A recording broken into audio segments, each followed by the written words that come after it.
helping you get loaded up and all that stuff. And you hear the building is completely empty. But I had the big battery pack underneath my camera that we were talking about earlier.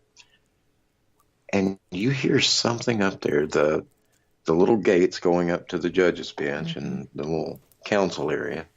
You hear the gate move. No footsteps, no nothing. You just hear the gate swing. And you hear a click.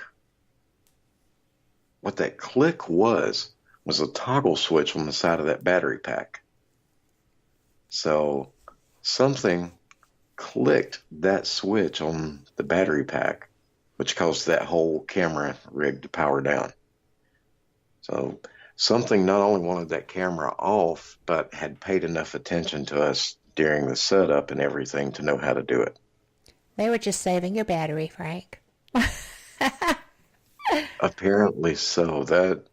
But to me, that level of adaptivity and being just being that intelligent, that aware of what's going on in the immediate environment for something that is disembodied that's phenomenal. Yes, it is. And you don't come across that intelligence of that nature. Mm-mm. No, because I have team members that don't know how to switch off that camera rig. I mean, and here it is, a ghost does it, and but well, and needless to say, there has been some teasing about that, Well, there would have to be, and poor Donald, because I know where that went. But we are late for our break. This is going to be a little 5-minute news break somewhere happening here. And, we are so glad to have you here. We're just thrilled, and you're my favorite guest. So I'm looking forward to getting the second hour in, where we're going to cover a little bit of this research technique and stuff. So everybody, hope you find a little good news, and we will be back. NPR podcasts are now available on every major platform. Check out all our shows at npr.org/podcasts. That's npr.org/podcasts. Live from NPR News in Washington, I'm Jack Speer. Homeland Secretary Kirstjen Nielsen says the crisis on the southern border is real and a wall would help. As NPR's Joel Rose explains, Nielsen tried to make her case to skeptical Democrats in Congress today. Nielsen testified before the House Homeland Security Committee a day after the administration released new figures. They show a spike in the number of migrants crossing illegally in February to the highest monthly total in a decade, including a record number of migrant families. Nielsen defended President Trump's view that this represents a real national emergency. This is not a manufactured crisis. This is truly an emergency. But Democrats on the committee have their doubts. They think Nielsen and the White House are exaggerating the security threat these migrants pose.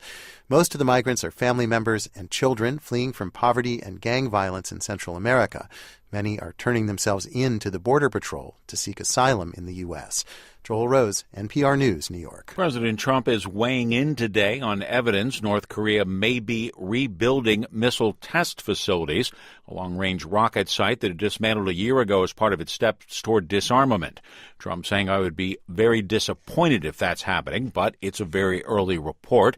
Trump was also asked about the U.S.-China trade talks and said they are going okay, moving along. Trump made the comments to reporters during an Oval Office meeting with Denny Birch. The U.S. citizen was held in Yemen. Trump welcomed him home and also said there were negotiations going on for other hostages, but would not say more. The Commerce Department says the U.S. trade deficit rose to a 10-year high last year. NPR's Jim Zarroli reports the gap grew despite the Trump administration's ongoing efforts to narrow it. For the year as a whole, the trade gap was $621 billion. It was even higher when the service sector was excluded. In December alone, the gap rose 19% over the year before. The deficit typically grows wider when the U.S. economy is doing well because Americans feel wealthier and tend to buy more from other countries. So the wider deficit is, in a way, a sign of strength. But lowering the trade gap has been one of President Trump's biggest policy objectives. Last year, he slapped tariffs on steel and aluminum imports in an effort to make U.S. producers more competitive.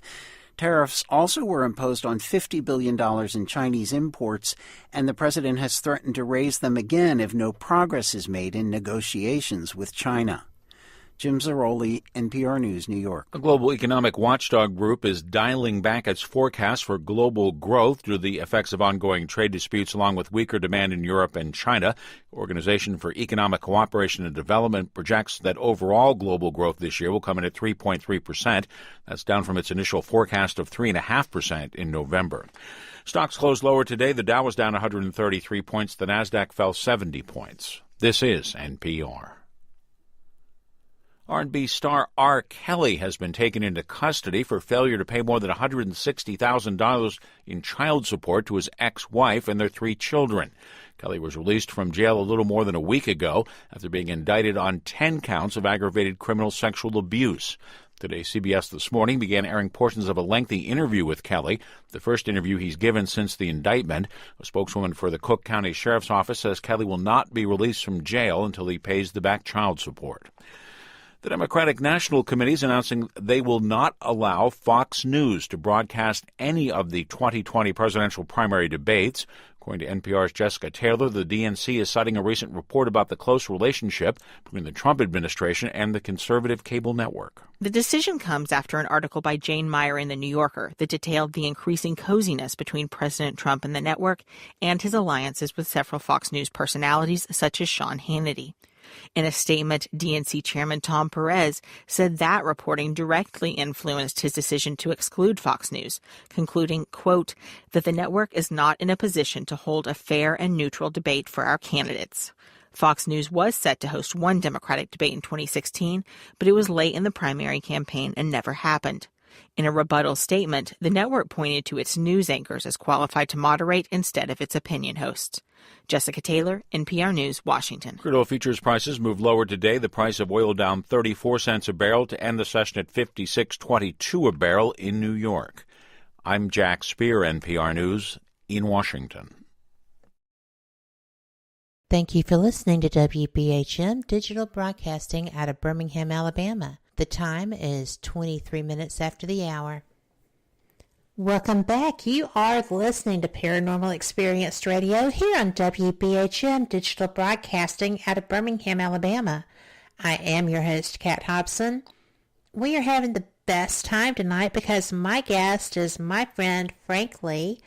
Frank is one of the best paranormal investigators I know. He is one of the best researchers I know. And you know what? If he ever gets around to having time to do a show again, y'all are going to love it because I have made him promise to bring it here. So I am looking for a revamp on Paranormalities and Ponderings, which was and still is my favorite radio show. So, you know, I am so glad, Frank, that you are joining me tonight. Thank you for being here. Well, I appreciate you having me. Like I say, I always have a blast every time we talk. I mean, on the air or off the air, it's always a lot of fun.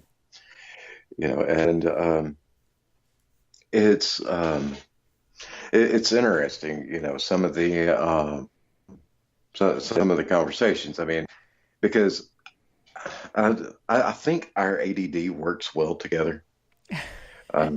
During most conversations. I mean, that's like what everybody listening.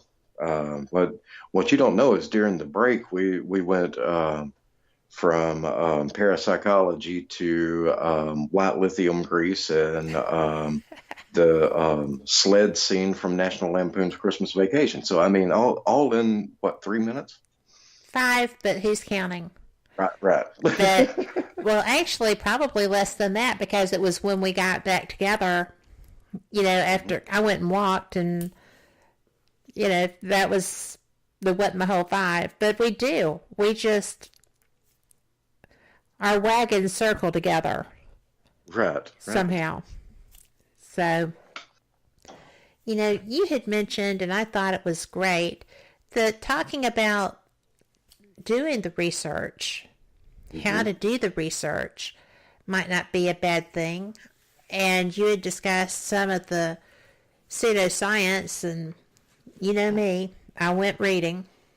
So, and I'm actually not going to share much of this one thing that I found. It was actually on Wikipedia, and it was so ugly about paranormal investigators and people that are interested in it. And they didn't even take a very good sample rate before assuming that everyone is, deficient in some shape, form, or fashion, or that people reporting contact with aliens have higher levels of absorption, dissociativity, fantasy proneness, and the tendency to hallucinate. And, I mean, paranormal belief acts as a psychodynamic coping function. And it helps people cope with, stress, like from childhood sexual abuse, violent and unsettled home environments. And, there's not really anything good that anybody said about people that have paranormal experiences. And this was based all on, one study was 100 people. A whole 100 people, and one was 174 people. And, one thing, can I tell you something I found neat? Because I would love to discuss this. Are you okay with that? Absolutely. Okay. A 1996 Gallup poll estimated that 71% of the people in the U.S. believed that the government was covering up information about UFOs. 71%.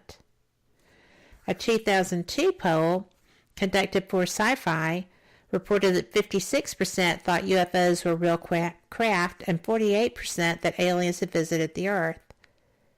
So, that's a huge drop. And not that much time. Do you think that people are doubters because of all of the media flooding about that information?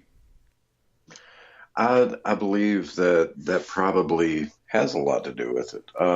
Wouldn't you have thought it would go the other way? Well, it's,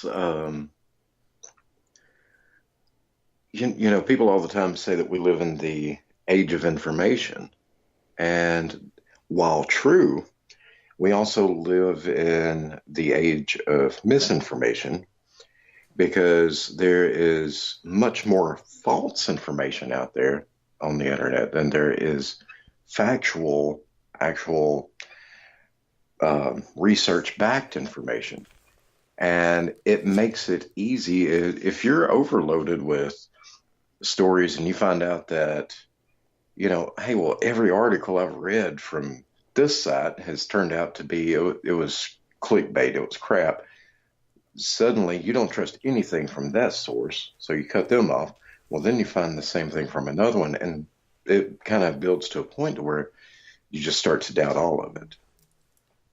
And I think that's what we're seeing, is so many people have been exposed to bad information that it has kind of made them jaded in a lot of ways and skeptical of anything.